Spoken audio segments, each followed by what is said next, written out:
আমার dessert king ভ্যারাইটির dragon ফুলটি ফুটেছে, আপনারা দেখতে পাচ্ছেন। খুব বিশাল সাইজের একটি ফুল।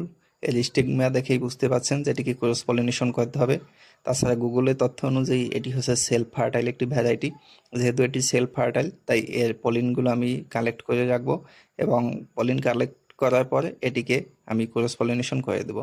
তো চলুন প্রথমেই আমরা এভাবে একটি ভ্যাকুয়াম ক্লিনার দিয়ে এর পলিনগুলো কালেক্ট করে নিব। যেহেতু এটি সেলফ ফার্টাইল, তার মানে এর পলিনগুলো দিয়ে আমি অন্য যে সেলফ স্টাইল ভ্যারাইটি আছে সেগুলোকে পলিনেশন করে দিতে পারবো।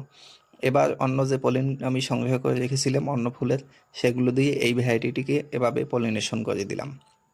তো এভাবে পলিনেশন করে দিলেই এই ফলটি সেট হয়ে যাবে। আর যেহেতু আজ বৃষ্টি হচ্ছে, বৃষ্টি পড়তেছে ফোটায় ফোটায়, তাই পলিনেশনের পরে এই ফুলটিকে আমি এভাবে পলিথিন দিয়ে এভাবে আটকে দেব, যাতে ফুলটি নষ্ট না হয়।